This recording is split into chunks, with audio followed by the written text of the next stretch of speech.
Vamos falar agora especificamente das anemias microcíticas, tá certo? Então, só para recapitular do vídeo passado, é importante que a gente saiba como é que acontece a formação da hemoglobina, tá certo?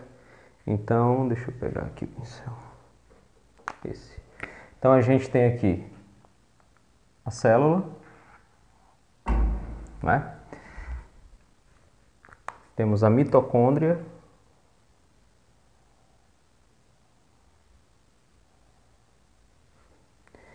E aí, para acontecer a formação da hemoglobina, a gente tem uma proteína importante, transportadora de ferro. Está aqui a transferrina, que ela sempre se liga a duas moléculas de ferro, ok? A transferrina vai ser endocitada pela célula, pelo eritroblasto, tá bom? Que é a célula que vai produzir a hemoglobina. E aí, esse ferro, ele vai acabar entrando na mitocôndria, ok? Na mitocôndria, ele se junta com a protoporfirina 9. Então, o ferro mais a protoporfirina 9 forma o M, ok?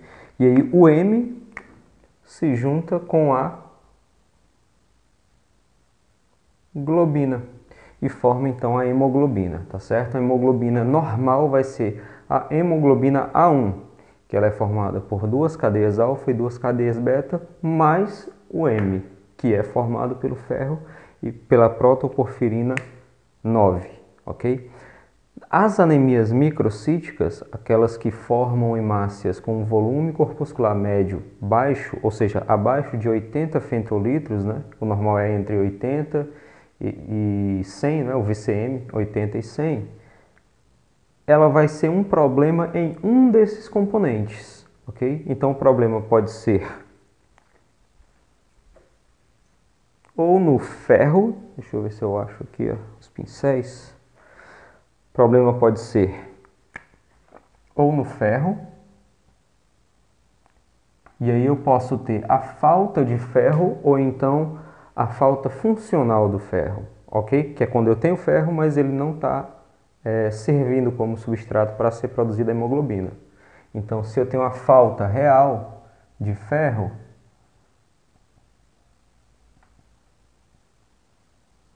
eu vou ter uma anemia ferropriva. Se eu tenho uma falta funcional do ferro,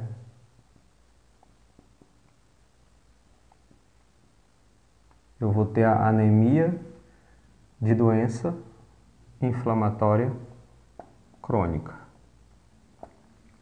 Ok? Só que eu posso deixar de formar hemoglobina não pela falta de ferro, e sim pela falta da protoporfirina 9. E aí, se eu tenho um problema na falta, se eu tenho a falta da protoporfirina 9, eu vou ter uma anemia sideroblástica. Ok? Mas o problema pode não estar no grupo M, pode estar no grupo globina, né? Então, por exemplo, eu posso ter uma falta, um defeito quantitativo, certo? Na globina, porque existe o defeito qualitativo, que a gente vai falar depois. O defeito quantitativo leva à formação das talassemias. O defeito qualitativo leva à formação das anemias falciformes, ok? Então, eu posso ter um problema na globina. E aí eu vou ter as talassemias, ok?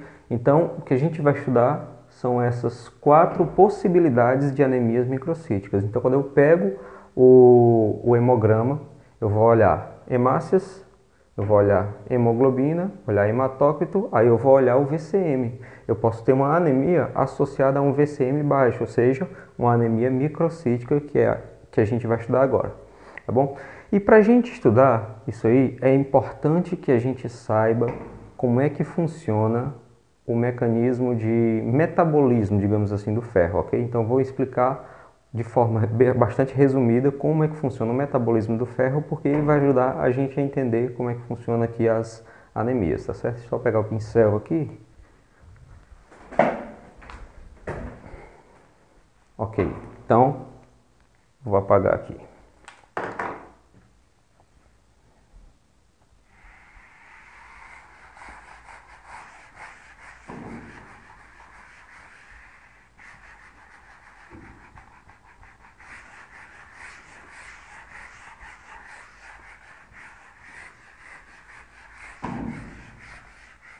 Então vamos imaginar o ciclo do ferro no nosso organismo, tá certo?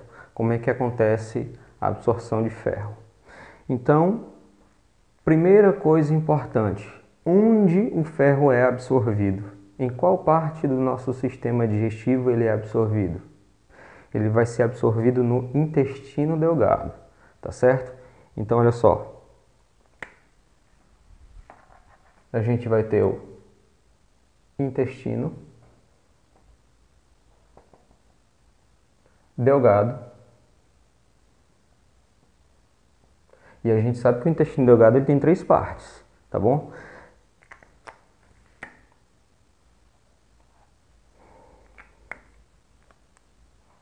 O duodeno, o jejum e o íleo. É importante que a gente saiba que no duodeno é que vai acontecer a absorção de ferro, tá certo? Então, é um esquema bastante simples. No duodeno vai acontecer a absorção do ferro. No jejum vai acontecer a absorção do folato. E é no íleo que acontece a absorção da vitamina B12, ok? Então, sempre no duodeno a gente vai ter a absorção de ferro, no jejum a absorção de folato e no íleo a absorção de B12. É nessa sequência, ok? Então vamos lá. A gente tem aqui o intestino delgado. Aí lá no duodeno a gente vai ampliar uma célula do duodeno, tá certo? Então, nessa célula do duodeno a gente vai ter aqui as microvilosidades, né? Membrana basal, membrana apical, tá certo? Núcleo, tá aqui o núcleo. E aí vai acontecer a absorção do ferro. Quando eu me alimento com algum alimento que tem ferro, ele vai parar no meu intestino. E se a minha célula não absorver ele, ele vai acabar indo embora nas fezes. Eu só vou absorver a quantidade de ferro que eu preciso. Se eu não tiver necessitando de ferro, ele vai sair todo nas fezes, ok? Então o ferro, se eu tiver precisando dele, a tendência é ele entrar na célula, ok?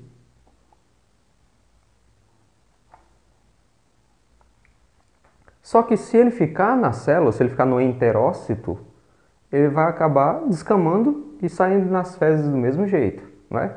Então ele tem que sair do enterócito e cair na corrente sanguínea, tá certo? Então ele tem que passar daqui para cá. Só que ele não vai conseguir tão fácil assim, ele precisa de uma proteína que faça esse translado do enterócito para a corrente sanguínea. Para entrar na célula, o ferro consegue com facilidade. Agora, para sair da célula é que ele tem dificuldade, certo? Então é por isso que é necessário uma proteína que vai servir como uma porta, no caso, uma porta dos fundos, para o ferro sair dela, tá certo? Então, olha só, o ferro ele não vai sair da célula por osmose. O ferro ele é tóxico. tá certo? Eu não sei se eu já falei isso para vocês, mas ele é tóxico, então ele sempre tem que estar associado a uma proteína. Mas a gente vai falar isso depois. Então, olha só, eu tenho uma proteína que faz com que o ferro possa sair da célula e cair na corrente sanguínea. Que proteína é essa? Essa proteína a gente vai chamar de ferroportina, nome bastante sugestivo, ok? Então, essa proteína aqui é a ferroportina, certo? Quando o ferro cai na corrente sanguínea, ele não pode estar sozinho porque ele é tóxico, então ele vai se ligar àquela proteína que consegue pegar 2 moléculas de ferro. Que proteína é essa? Que vai pegar 2 moléculas de ferro? É a transferrina, ok? Então, quando o ferro está na corrente sanguínea, ele está ligado na transferrina, certo? Bom, basicamente é assim que acontece. Agora imagina só o seguinte. Imagina que eu tenho um hepatócito. Um hepatócito aqui, uma célula do fígado. Certo? Está aqui um hepatócito. A transferrina pode transportar o ferro para o hepatócito. Então eu tenho aqui receptores de transferrina, certo? Então a transferrina vai transportar o ferro para o hepatócito através desses receptores e o ferro vai entrar no hepatócito, ok? Dentro do hepatócito, ele pode armazenar o ferro. Ele vai armazenar o ferro com uma proteína, tá certo? Então eu tenho aqui uma proteína chamada apoferritina. A apoferritina vai acabar abrigando o ferro, certo? Então o ferro vai ficar armazenado na apoferritina e a gente vai passar a chamar ela agora apenas de ferritina,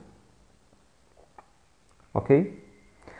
A transferrina ela pode muito bem transportar o ferro, ao invés de ir para uma célula do fígado, ela pode transportar para qualquer outra célula. Por exemplo, para um eritroblasto que está lá na medula. O eritroblasto faz hemoglobina, não é? Então o eritroblasto ele endocita a transferrina junto com o ferro, pega o ferro, junta com a protoporfirina, forma o M e etc. Né? Ela pode muito bem, por exemplo, ser fagocitada por um macrófago, né? Às vezes o glóbulo vermelho está velho, né? E o macrófago vai e fagocita esse glóbulo vermelho. Aí ele degrada o glóbulo vermelho, forma ferro, não é? E forma protoporfirina, forma globinas, tá bom? Muito bem. Uma informação muito importante. Como é que o ferro sai do nosso organismo? A gente já falou como é que ele entra no nosso organismo. Agora, como é que ele sai? A resposta é, ele não sai. O ferro ele não sai do nosso organismo, tá certo? É muito difícil perder ferro, a não ser que você seja uma mulher e que está, por exemplo, num período menstrual. Aí você está fisiologicamente perdendo ferro, tá certo? Mas para perder ferro de outra forma, só se for, por exemplo, no sangramento, né? Um sangramento anormal, ok? Então é por isso que é importante entender esse mecanismo, porque existem algumas doenças que vão prender o ferro dentro do organismo. E aí você vai aumentar a quantidade de ferro no organismo e isso é prejudicial porque o ferro é tóxico, tá certo? Bom, muito bem. O fígado, ele vai produzir uma enzima muito importante, certo? Ó, essas bolinhas aqui são produzidas pelo fígado e caem na corrente sanguínea. A gente vai chamar essas enzimas de Não sei se vai pegar aqui. Deixa eu passar para cá. A gente vai chamar isso aqui de epsidina. Certo? Ep de fígado, ok? É uma enzima produzida pelo fígado. O que é que a epsidina faz? Ela serve como uma fechadura da ferroportina, ok? Então, basicamente, a epsidina, ela fecha a ferroportina. Tranquilo? Então, se eu tiver muita epsidina, vai acontecer o quê? Vai acontecer o fechamento da ferroportina. E se eu fecho a ferroportina, não tem mais como o ferro sair de onde ele estiver. Tranquilo? Existem situações em que eu aumento a ferroportina. Por exemplo, quando eu tenho alguma doença inflamatória e crônica, ela vai produzir muita interleucina 6. Ok? A interleucina 6, ela age na epsidina, aumentando a epsidina, tá certo? Então, interleucina 6, ela aumenta a epsidina. Então, o que vai acontecer quando eu tiver com uma inflamação crônica? Eu vou ter muito interleucina 6, e aí eu vou ter muita epsidina. A epsidina não fecha a ferroportina? Então, se ela fecha a ferroportina, ela tranca o ferro, ok? Nas células. Como é que vai estar o ferro sérico? Vai estar baixo. Como é que vai estar a ferritina, que vai ser a medida que eu vou usar para ver o ferro intracelular? Como vai estar a ferritina nessas situações? Vai estar alta, ok? Então, ou seja, eu vou ter uma anemia, ok? Porque se eu não estou usando ferro circulante, não tem como eu fazer o grupamento M, ok? Então eu vou ter uma anemia microcítica, porque eu não estou fazendo hemoglobina, mas eu tenho ferro, ele só não está circulando, ok? Então vai ser uma falta funcional do ferro, não vai ser uma falta real. Então eu vou ter uma anemia microcítica, que é chamada anemia da doença inflamatória crônica, ok?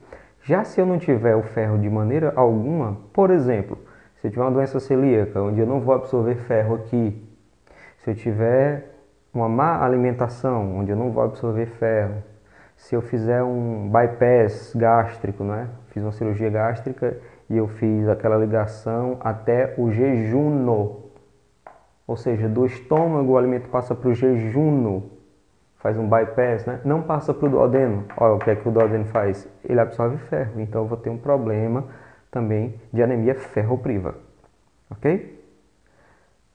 Uma informação importante é que existem vários receptores nas células do hepatócito, no hepatócito, né? As células do fígado, ok?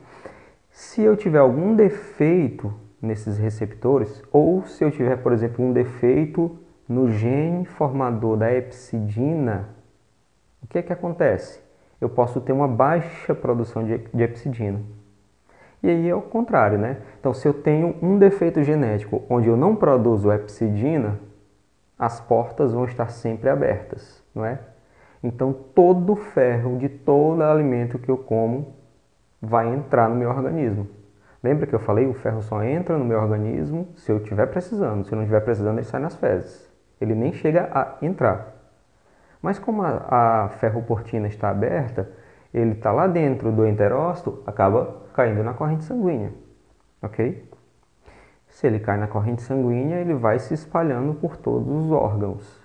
E eu não tenho como fechar essa ferroportina, porque eu tenho um problema genético na epsidina ou até um problema genético na ferroportina, tá certo?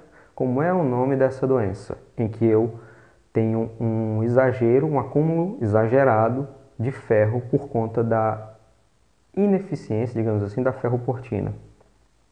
É a hemocromatose, tá certo? Que é um problema que pode gerar várias complicações porque o ferro ele é tóxico e ele vai se acumulando no organismo, se acumula nos testículos, se acumula no fígado, no baço, tá certo? Na pele, ok? Então isso é importante.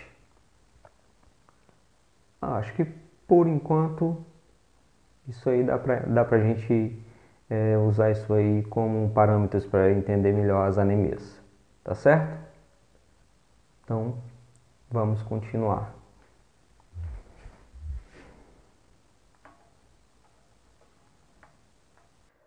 Bom, então vamos continuar aqui, deixa eu apagar.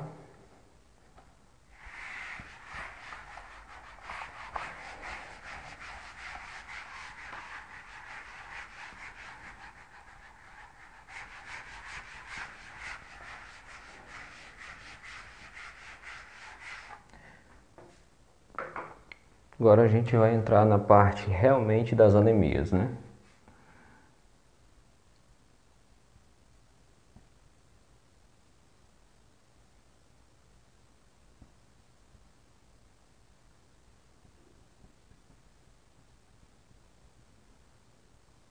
Anemias microcíticas. Bom, como é que eu faço para avaliar as anemias? Eu preciso, obviamente, de um hemograma, tá certo? Eu não posso olhar para a pessoa e dizer que ela está com anemia. A anemia em si não é um diagnóstico clínico, e sim laboratorial, tá certo? Eu posso dizer que a pessoa está com uma palidez e tal, mas eu não posso dizer, a sua hemoglobina está baixa. Simplesmente não posso. A pessoa pode ser pálida naturalmente mesmo, ok? Então eu vou ter que lançar mão do hemograma.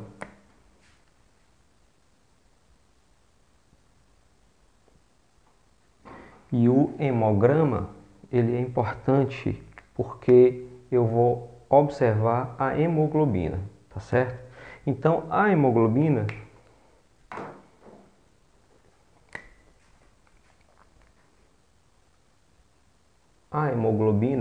para eu considerar como sendo uma anemia, ela tem que estar abaixo de 13,5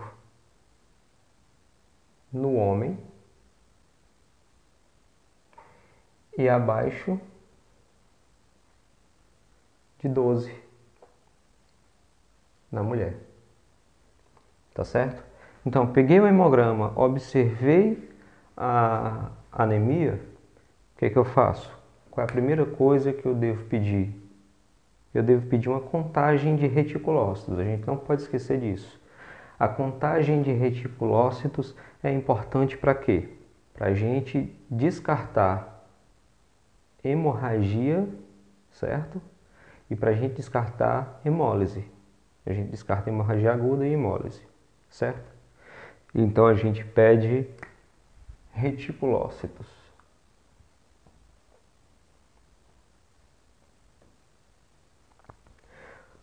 Se o reticulócito estiver alto, o que é que isso significa? Significa que a medula está tendo que produzir célula demais. Se ela está tendo que produzir tanto exageradamente assim, significa o quê? Significa que eu estou perdendo de alguma forma células sanguíneas, ou numa hemólise ou num sangramento, tá certo? Então, observei no hemograma que a pessoa tem anemia. Peço a contagem de reticulócitos. Se não vier alto, aí pronto, eu já descarto essas duas possibilidades. Aí eu continuo a investigar, ok? O que mais que eu vou observar? Eu vou observar os índices hematimétricos. Ó, índices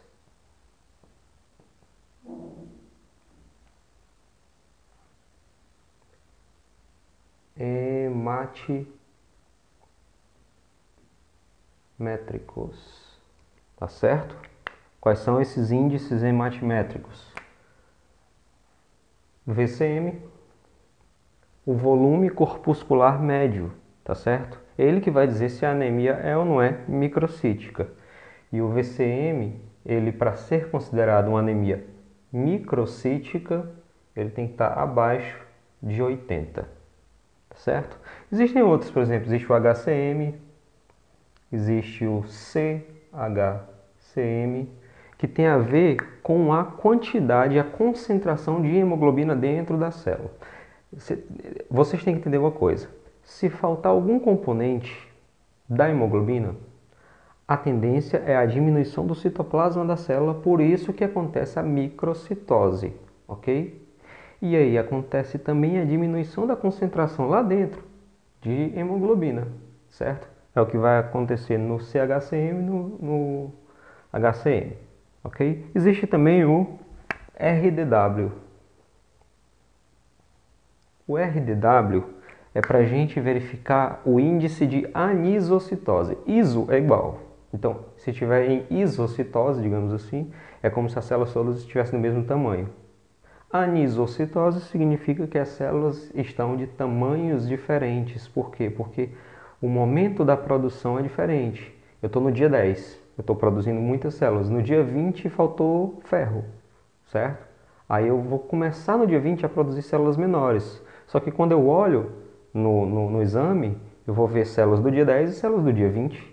Então elas vão estar diferentes. E isso vai dar uma alteração no RDW. O RDW vai estar aumentado, ou seja, a diferença entre o tamanho das células vai estar aumentada. Tá certo? Bom, muito bem. Então a gente passa a falar e assim, a anemia em si, os sintomas basicamente são os mesmos, tá certo? A pessoa vai estar cansada, vai estar com fadiga, certo? Vai estar com sonolência, pode estar com cefaleia. Então isso com a palidez cutânea mucosa, tá certo? Das mucosas e tudo mais. E aí, dependendo do tipo de anemia, a gente tem algumas outras particularidades, tá certo? Então a gente vai começar com a anemia ferropriva. Daquelas quatro, a gente começa com a anemia ferropriva. Então vamos lá.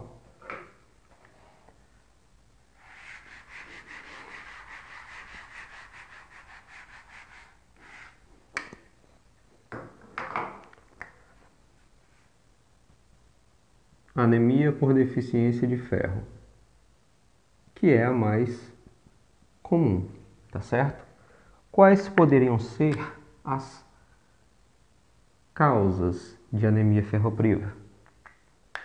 Várias, tá bom? Má alimentação é uma delas.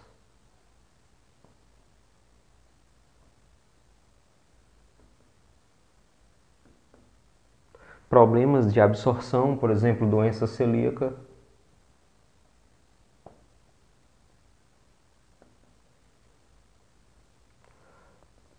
Gastrectomia, no caso daquele bypass que eu falei, né?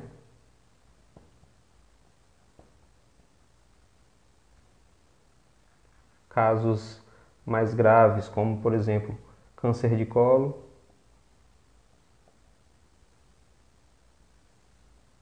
Entre outros, ok? Essas são as causas da anemia microcítica por deficiência de ferro. Quais seriam então os sintomas? Bom, no caso dos sintomas, são aqueles comuns, tá certo? São aqueles sinais e sintomas mais comuns, como eu já falei, cansaço, sonolência, cefaleia, palidez cutânea mucosa. Tem algumas outras, por exemplo, você vai ter a queilite angular.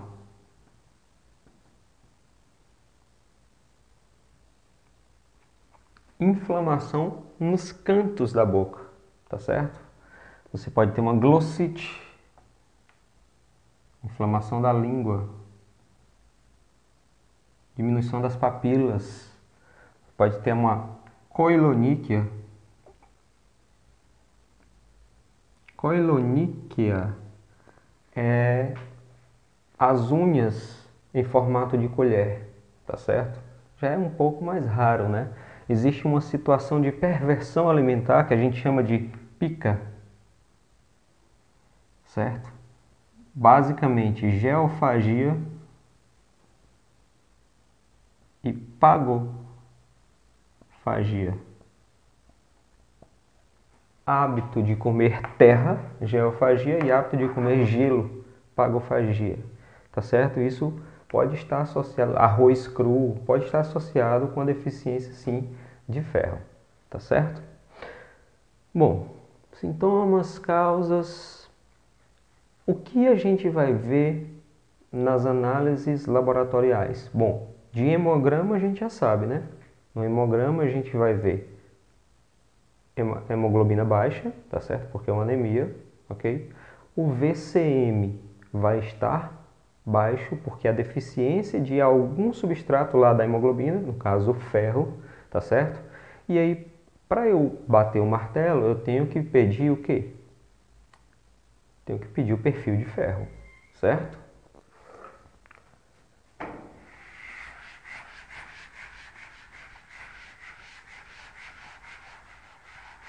Então, por exemplo, no perfil de ferro, eu posso pedir, deixa eu ver se está gravando ainda aqui. Tá. Eu posso pedir ainda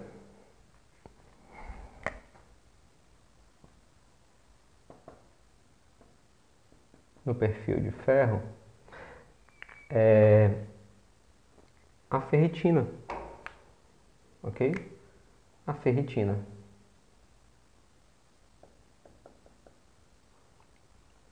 Como vai estar a ferritina e o que é a ferritina, né? Vamos relembrar. Quando o ferro ele entra na nossa célula, ele não pode ficar solto na célula porque ele é tóxico. Então tem uma apoproteína que se liga ao ferro. A apoproteína é a apoferritina. Quando ela armazena o ferro, a gente passa a chamar ela de ferritina, tá certo? Então a melhor forma de eu tentar quantificar o ferro intracelular é quantificando a ferritina, certo? Se eu estou com deficiência real de ferro, como vai estar a ferritina? A ferritina vai estar baixa, tá certo? Então a ferritina vai estar baixa. Só um detalhe, quando a gente observa a ferritina ao microscópio, ela passa a ter outro nome. Se eu observo a ferritina em laboratório, né, faço a contagem de ferritina no laboratório, eu vou chamar ela de ferritina. Se eu observo ao microscópio a ferritina, eu vou chamar ela de hemosiderina, tá certo? Então, por exemplo, se está saindo ferritina junto com ferro na urina, eu vou dizer que a pessoa tem uma hemosiderinúria, tá certo? Porque a gente chama de hemosiderina. Tranquilo? O que mais que eu posso pedir? Além da ferritina, posso pedir o ferro sérico. Eu posso avaliar o ferro que está no sangue, no plasma. Como é que vai estar o ferro sérico? Está faltando ferro no organismo, né? Então, se eu não tenho ferro nem no estoque, se eu não tenho dinheiro nem no banco, você acha que eu vou ter dinheiro na carteira? Né? Então, não. Então, o ferro sérico vai estar baixo. Eu não tenho ferro no estoque e eu não tenho ferro circulando, tá certo? O que mais que eu posso pedir? Eu posso pedir isso aqui, ó.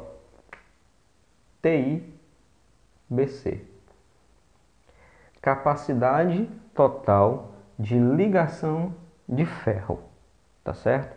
Então, só para lembrar, a gente tem aqui a célula, ok? Tá aqui a ferritina, tá aqui o ferro. Vamos supor que isso é um hepatócito, tá certo? Uma célula do fígado. E aí o ferro na ferritina, ferro no sangue, ok? A pessoa está normal. Aí a pessoa começou a ter uma anemia ferropriva, então ela perdeu o ferro circulante e agora perdeu o ferro do estoque, ok? Perdeu. O que é que o fígado pode fazer para tentar captar mais ferro? Ele tem que aumentar a proteína que capta o ferro, ok? Qual é a proteína que capta o ferro do sangue? É a transferrina. Então, o fígado vai liberar muita transferrina, ok? Então, olha só, a transferrina, normalmente, ela se liga a quantas moléculas de ferro? 2 moléculas de ferro, não é? Então, se eu sou uma pessoa normal, com relação ao sangue, né? E aí eu tenho 2 ferritinas. Esse é o meu normal, ter 2 ferritinas. Qual é a minha capacidade total de ligação de ferro? 4, não é? Então, o que acontece quando eu tenho pouco ferro no organismo? O fígado vai liberar muita, mas muita transferrina. E aí o que que acontece? Com a minha capacidade de ligar o ferro, ela aumenta ou diminui? Eu não estou dizendo se tem ou não ferro, estou dizendo a capacidade dela de ligar ferro. Tem muito ou pouco? Tem muito, não é? Então olha só, a minha capacidade de ligar o ferro antes era só 4, não é? Agora 8. Então eu aumentei a TIBC, eu aumentei a capacidade total de ligação de ferro, para ver se eu capto mais ferro. Então vai estar aumentado, tá certo? Agora como é que eu vou saber se tem ferro nas transferrinas? Eu vou pedir o quê? A saturação de transferrina.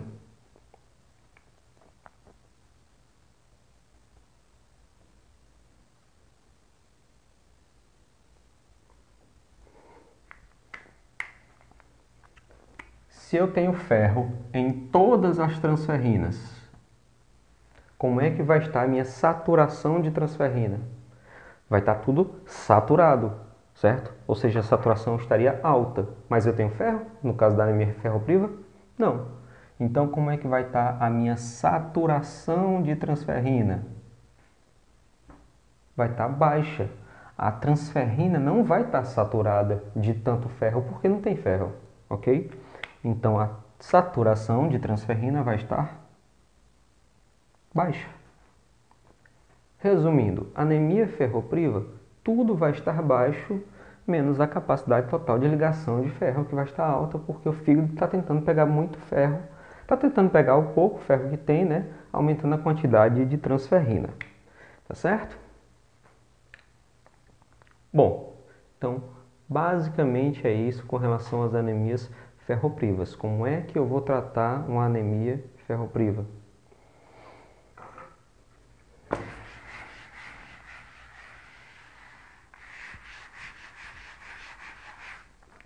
O tratamento, ele vai depender da situação, né? Então, por exemplo, se o problema é realmente nutricional mesmo, né? Eu posso fazer um tratamento via oral. Mas se o problema é de absorção, você não está absorvendo, adianta eu dar ferro via oral? Não adianta, tem que ser endovenoso, tá certo? No caso do via oral, a gente vai usar o sulfato ferroso. Sulfato ferroso 300 miligramas, ok? A gente precisa, a cada 300 miligramas de sulfato ferroso, a gente vai ter 60 miligramas de ferro elementar, certo? A gente precisa por dia, né, a pessoa que tem deficiência de ferro vai precisar por dia de 180 a 200 miligramas de ferro elementar, tá certo? Então eu vou fazer o quê? Eu vou dar 3 comprimidos de sulfato ferroso, tá certo? Por dia, para poder dar 180 de ferro elementar, tá bom? No caso, o endovenoso, você vai trabalhar com ampola. A ampola tem 5 ml e assim por diante, que tem 100 miligramas de ferro elementar, tá certo? Basicamente é isso, e o tratamento basicamente é com sulfato ferroso. A gente vai ver que as outras doenças o tratamento já não é mais com ferro, porque o problema é uma anemia microcítica, mas não por falta de ferro, e sim por falta de algum dos outros componentes que formam a hemoglobina, tá certo? Então a gente vê isso melhor no outro vídeo.